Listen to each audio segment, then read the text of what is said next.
Hello बच्चों, कैसे हैं आप लोग। आशा करते हैं कि आप लोग बहुत ही मस्त होंगे, स्वस्थ होंगे और आप लोगों का पढ़ाई बहुत ही मस्त और ज़बरदस्त चल रहा होगा।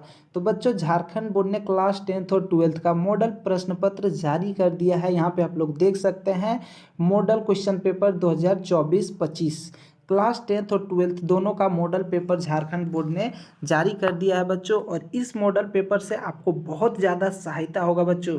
मॉडल पेपर से दो फायदा आपको ये होगा कि आप लोगों को पता चल जाएगा पहले कि आप लोगों का क्वेश्चंस बोर्ड एग्जाम में किस तरह से पूछे रहेंगे। यहाँ पे देख सकते हैं बच्चों, 4 खंडों में कुल 46 प्रश्न होंगे। ठीक है, इस तरह से सारा चीज़ निर्देश आपको इसी मॉडल पेपर में जानने के लिए मिल जाएगा। दूसरा फायदा ये होगा बच्चों कि मॉडल पेपर से कई प्रश्न बच्चों आपके बोर्ड एग्जाम में आपसे पूछे जाएंगे। तो मॉडल प्रश्न पत्र में जितना भी क्वेश्चन है बच्चों, इसमें से एक को भी नहीं छोड़ना है।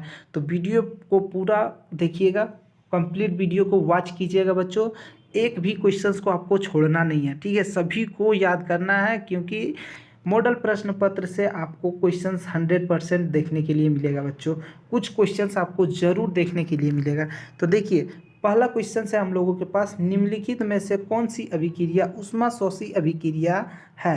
तो देखिए, हमारे पास ऑप्शन दिया गया है कोयले का जलना। ठीक है, ऑप्शन नंबर है बी। ऑप्शन बी है वनस्पति पदार्थों का खाद में अपघटन, श्वसन की प्रक्रिया, कैल्शियम कार्बोनेट का अपघटन करके त्वरीन चूना एवं कार्बन डाइऑक्साइड बनना। तो ये 4 ऑप्शन में से कौन सा सही ऑप्शन है? तो कैल्शियम कार्बोनेट का अपघटन करके त्वरीन चूना और कार्बन डाइऑक्साइड का बनना, ये हो जाएगा option number D right answer हो जाएगा बच्चों। चलिए बच्चों, अगला क्वेश्चन हम लोग 2 नंबर क्वेश्चन करते हैं। देख सकते हैं 2 नंबर क्वेश्चन आपके स्क्रीन पे है। नमी वाले दिन हाइड्रोजन क्लोराइड गैस तैयार करने के दौरान गैस को आमतौर पर कैल्शियम क्लोराइड युक्त गार्ड ट्यूब से गुजारा जाता है। ठीक है, गार्ड ट्यूब में लिए गए कैल्शियम कार्बोनेट की भूमिका क्या है? तो इसकी जो भूमिका होती है बच्चों, गैस में नमी को अवशोषित करना। ठीक है, गैस में जो नमी होता है उसका अवशोषित करना, ये इसका मुख्य भूमिका होता है। बच्चों, हम आपको बार बार बोल रहे हैं, सभी क्वेश्चंस को आप लोग रट लीजिए, क्योंकि ये क्वेश्चंस बच्चों आपके लिए बहुत ही इंपॉर्टेंट है। आपको आपके बोर्ड एग्जाम में देखने के लिए मिलेगा बच्चों। ठीक है, देखिए तीसरा नंबर, निम्नलिखित में से कौन सा समजातीय श्रेणी में नहीं देखा जाता है? तो समजातीय श्रेणी में क्या नहीं देखा जाता बच्चों? तो रासायनिक गुणों में परिवर्तन। ठीक है, रासायनिक गुणों में परिवर्तन जो है बच्चों समजातीय श्रेणी में नहीं देखा जाता है। ठीक है बच्चों, चलिए बच्चों, अब अगला क्वेश्चन हम लोग करते हैं। अगला क्वेश्चन हम लोगों का 4 नंबर, निम्नलिखित में से कौन सी द्विविस्थापन अभिक्रिया है? तो ऑप्शन नंबर यहाँ पे देख सकते हैं 2 नंबर में आपको दिख रहा होगा कि यहाँ पे द्विविस्थापन अभिक्रिया है, क्योंकि ये दोनों जो है SO4 और Cl2 जो है, ये दोनों अदला बदली अपना जगह को बदल ले रहा है। SO4 जो है देखिए यहाँ पे Na के साथ में है, लेकिन Ba के साथ में हो जा रहा है, और Cl जो है वो Na के साथ में आ जा रहा है। तो दोनों अपना जगह को बदल ले रहा, इसलिए ये द्विविस्थापन अभिक्रिया है। ठीक है बच्चों, चलिए अब अगला क्वेश्चन को करते हैं बच्चों। अगला क्वेश्चन हम लोगों का 5 नंबर क्वेश्चन है। 5 नंबर क्वेश्चन, जल का विद्युत अपघटन एक अपघटन अभिक्रिया है। जल के विद्युत अपघटन के दौरान मुक्त होने वाली हाइड्रोजन और ऑक्सीजन गैसें का मोल अनुपात होता है। तो इसका जो मोल अनुपात 2:1 होता है। ठीक है, आप लोग अच्छा से याद कर लीजिए, 2:1 होता है। ठीक है बच्चों, चलिए अब अगला क्वेश्चन हम लोगों का 6 नंबर प्रश्न है। एक जलीय घोल लाल लिटमस घोल को नीला कर देता है। ठीक है, एक जलीय घोल जो है वो लाल लिटमस को नीला कर देता है। ठीक है, निम्नलिखित में से किस घोल को अधिक मात्रा में मिलाने से यह परिवर्तन उल्टा हो जाएगा, यानी कि नीला से इस बार लाल होना चाहिए? तो इसके लिए हाइड्रोक्लोरिक एसिड मिलाना पड़ेगा। ठीक है, ऑप्शन नंबर डी इसका राइट आंसर हो जाएगा, ज़्यादा मात्रा में मिलाना पड़ेगा। ठीक है बच्चों, चलिए अब अगला क्वेश्चन की ओर बढ़ते हैं। बेकिंग पाउडर का एक घटक सोडियम हाइड्रोजन कार्बोनेट है। दूसरा घटक क्या है? देखिए, बेकिंग पाउडर का एक घटक सोडियम हाइड्रोजन कार्बोनेट होता है, और दूसरा घटक का क्या नाम है? तो टार्ट्रिक एसिड। ठीक है, ऑप्शन नंबर बी इसका राइट आंसर हो जाएगा बच्चों। चलिए अब अगला क्वेश्चन की ओर बढ़ते हैं। अगला क्वेश्चन हम लोगों का 8 नंबर क्वेश्चन है। थोड़ा जूम कर लेते हैं ताकि आपको अच्छा से दिखे क्वेश्चंस। देखिए, धातुओं को खींचकर पतले तार में बदलने की क्षमता को क्या कहते हैं। जैसे कि पतले तार में तो सोना सबसे ज़्यादा बच्चों तन्यता होता है, तन्य होता है, जिसे कि हम लोग खींचकर बहुत दूर तक, मान लीजिए 1 ग्राम सोना को अगर खींचकर तार के रूप में बदला जाए तो 1 से 2 किलोमीटर तक उसको खींचकर लंबा किया जा सकता है। सोच सकते हो वो कितना ज़्यादा तन्य होता है। तो ये तन्य कहलाता है, तन्यता। ठीक है, जिस धातु में तन्यता होती है, जिसे तार बनाया जा सकता है, उसे तन्यता कहते हैं। चलिए अगला क्वेश्चन हम लोगों का 9 नंबर। निम्नलिखित में से कौन आयनिक यौगिक नहीं है। तो ये 4 ऑप्शन हमारे पास दिए गए हैं, इसमें से कौन सा आयनिक यौगिक नहीं है वो हमें बताना है। ठीक है बच्चों, तो देखिए ऑप्शन नंबर जो है ये HCl जो है बच्चों, HCl आयनिक यौगिक नहीं है। और उसके बाद CCl4, ये दोनों जो बच्चों यानी कि ऑप्शन में जो दिया गया है 2 और 3, ये जो है आयोनिक यौगिक नहीं है। तो ऑप्शन नंबर बी इसका राइट आंसर हो जाएगा बच्चों। ठीक है बच्चों, चलिए अब अगला क्वेश्चन हम लोगों का 10 नंबर क्वेश्चन है। ये सब क्वेश्चंस बच्चों हम आपको कई बार करा चुके हैं। आपने जो बच्चे हमारे साथ शुरू से पढ़ रहे हैं वो सब इस सब क्वेश्चंस का बहुत ही अच्छा से जवाब दे सकते हैं। ठीक है, निम्नलिखित में से किस यौगिक में, देखिए OH कार्यात्मक समूह, यानी कि इस तरह का जहाँ भी आपको दिखे ये किस प्रकार, किसका कार्यात्मक समूह होता है, तो ब्यूटेनॉल का। ठीक है, ब्यूटेनॉल का ये कार्यात्मक समूह है। ठीक है बच्चों, चलिए अब अगला क्वेश्चन की ओर बढ़ते हैं। अगला क्वेश्चन हम लोगों का 11 नंबर है। CH3 एक बॉन्ड, CH2 एक बॉन्ड है, CHO का नाम है, तो इसका क्या नाम हो जाएगा बच्चों। तो इसका जो नाम कहलाएगा वो कहलाएगा प्रोपेनल। ठीक है, क्या कहलाएगा बच्चों, इसका जो नाम हो जाएगा ये हो जाएगा प्रोपेनल। ठीक है बच्चों, अगला क्वेश्चन की ओर बढ़ते हैं। अगला क्वेश्चन हम लोगों का 12 नंबर है। आहार नली के किस भाग में भोजन का अंतिम पाचन होता है, यानी कि जो चीज़ भी हम लोग खाते हैं सबसे अंतिम यानी लास्ट जो पाचन है उसका कहाँ पर होता है, तो छोटी आंत में होता है। ठीक है, इस क्वेश्चंस को आप लोग रट लीजिए बच्चों, ये सब क्वेश्चंस आपके लिए बहुत ही इंपॉर्टेंट है। छोटी आंत में हमारा भोजन का अंतिम पाचन होता है। चलिए अगला क्वेश्चन 13 नंबर। श्वसन के दौरान गैसों का आदान प्रदान यहाँ होता है, तो फेफड़ों के एल्वियोलियो में। ठीक है, ऑप्शन नंबर सी इसका राइट आंसर हो जाएगा। ठीक है बच्चों, फेफड़ों में श्वसन का जो आदान प्रदान, गैसों का जो आदान प्रदान होता है बच्चों, ये यहीं पे होता है। ठीक है, चलिए अब अगला क्वेश्चन हम लोगों का 14 नंबर, इसे थोड़ा छोटा करना होगा, ज़्यादा बड़ा है क्वेश्चन। मस्तिष्क के बारे में निम्नलिखित में कौन सा कथन सत्य है।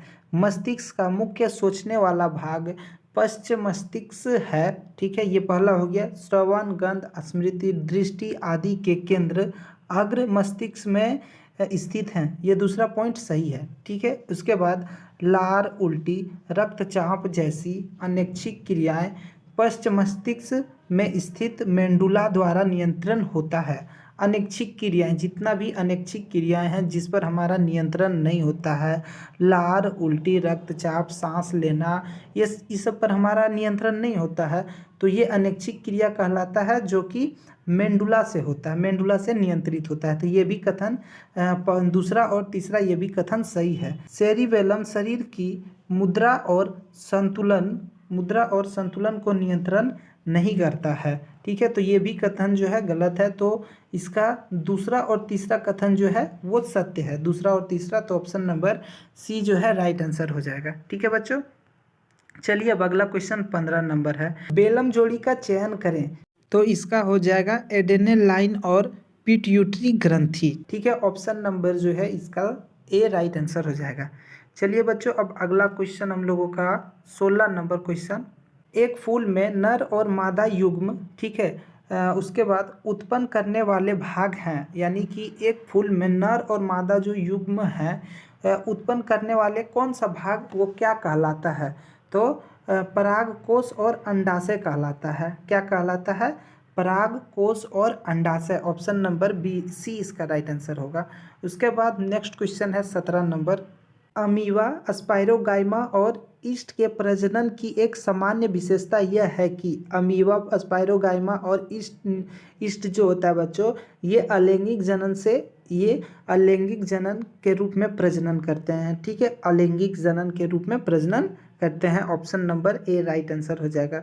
उसके बाद नेक्स्ट क्वेश्चन हमारा 18 नंबर क्वेश्चन है। नीचे दी गई सूची में उस लक्षण का चयन करें जिसे अर्जित किया जा सकता है, यानी अर्जित का मतलब बनाया जा सकता है, लेकिन उसे विरासत में नहीं मिलता, लेकिन वो विरासत में नहीं मिलता है। तो क्या क्या है? 4 ऑप्शन दिया गया है। आँखों का रंग, आँखों का रंग हम नहीं बदल सकते हैं। किसी का आँख भूरा होता है तो किसी का पूरा काला होता है, तो ये तो भगवान का बनाया हुआ, इसमें हम कुछ नहीं कर सकते हैं। त्वचा का रंग, काला गोरा, ये भी भगवान का है, हम इंसान इस पे कुछ नहीं कर सकते हैं। उसके बाद शरीर का आकार, तो बच्चों शरीर का आकार में हम परिवर्तन कर सकते हैं। ठीक है, जैसे अगर कोई जिम जाता है, पूरा बॉडी बनाता है, तो उसमें शरीर का आकार में उसका परिवर्तन आ सकता है, पूरा बॉडी बन जाएगा, 6 पैक बन जाएगा।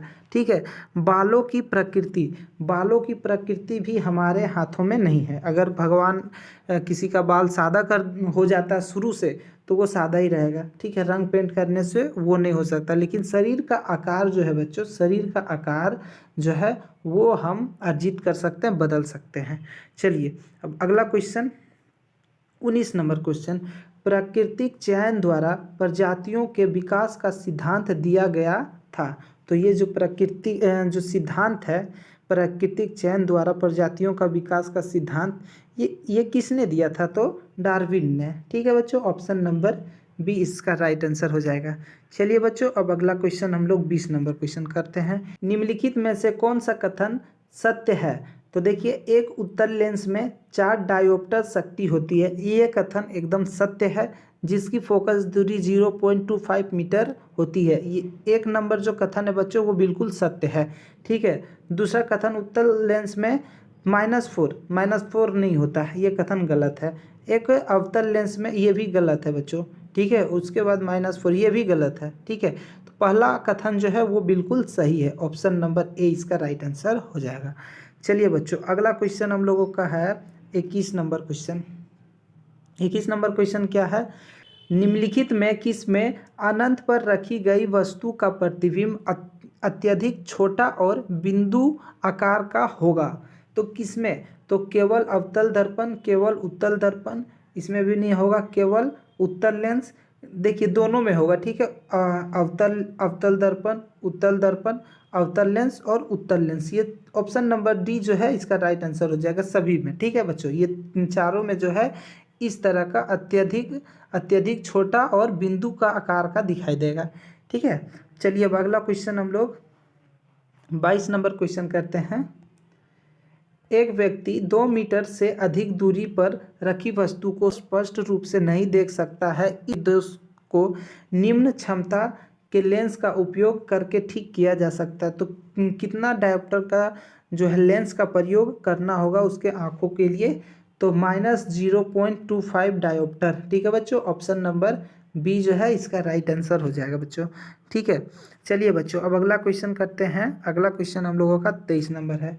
प्रकाश की निम्नलिखित में से कौन सी घटना इंद्रधनुष के निर्माण में शामिल है? तो इंद्रधनुष कैसे बनता है, प्रकाश की कौन सी घटना इसके लिए जिम्मेदार है? तो अपवर्तन, विक्षेपण और आंतरिक परिवर्तन। ठीक है बच्चों, ऑप्शन नंबर सी इसका राइट आंसर हो जाएगा, विक्षेपण और आंतरिक परिवर्तन और अपवर्तन। चलिए अगला क्वेश्चन हम लोगों का 24 नंबर क्वेश्चन है। 1/5 ओम वाले 5 प्रतिरोध का प्रयोग करके कौन सा न्यूनतम प्रतिरोध बनाया जा सकता है? तो 1/5 वाले 5 प्रतिरोधों को अगर हम लोग जोड़ेंगे तो सबसे कम, ठीक है, न्यूनतम प्रतिरोध कौन सा बनेगा? तो 1/25 ओम वाला प्रतिरोध बनेगा बच्चों। ठीक है, option number B right answer हो जाएगा। प्रतिरोधकता नहीं बदलती। यदि प्रतिरोधकता कब नहीं बदलती? तो प्रतिरोध का आकार बदल दिया जाए। जब प्रतिरोध का आकार बदल दिया जाए तो प्रतिरोधकता नहीं बदलती। ठीक है बच्चों, option number C right answer हो जाएगा। चलिए अगला क्वेश्चन 26 नंबर क्वेश्चन है। इसमें गलत कथन चुने, इसमें हमें गलत कथन को चुनना है। तो फ्लेमिंग का दाएं हाथ का नियम, दाएं हाथ का जो नियम है प्रेरित धारा की दिशा जानने का एक सरल नियम है। तो ये जो कथन है बच्चों, ये कथन जो है सत्य है, एक जानने का एक सरल नियम है। ठीक है, उसके बाद अगला क्वेश्चन, दाएं हाथ के अंगूठा निम्न धारा ले जाने वाले चालकों के कारण चुंबक क्षेत्र की दिशा ज्ञात करने के लिए उपयोग किया जाता है। ठीक है, प्रत्यक्ष और अप्रत्यक्ष धाराओं के बीच अंतर यह है कि प्रत्यक्ष धारा हमेशा एक दिशा में बहती है, जबकि प्रत्यावर्ती धारा समय समय पर अपनी दिशा उलट देती है। प्रत्यावर्ती धारा में ऐसा होता है, वो उलट देती है। ठीक है, भारत में एसी यानी प्रतिवर्ती धारा हर 1/50 सेकेंड बाद दिशा बदलती है। ये कथन गलत है बच्चों। ठीक है, चलिए अब अगला क्वेश्चन करते हैं। 27 नंबर क्वेश्चन है, घरेलू उपकरणों को शॉर्ट सर्किट और ओवरलोड से बचाने के लिए इस्तेमाल की जाने वाली सबसे महत्वपूर्ण सुरक्षा विधि है। तो फ्यूज का प्रयोग किया जाता है। घरों में देखे होंगे फ्यूज का प्रयोग क्यों किया जाता है, क्योंकि ज़्यादा जब वोल्टेज आता है तो फ्यूज में एक पतला सा तार लगा रहता है जिससे कि कट जाता है और घरों में शॉर्ट सर्किट होने से बच जाता है।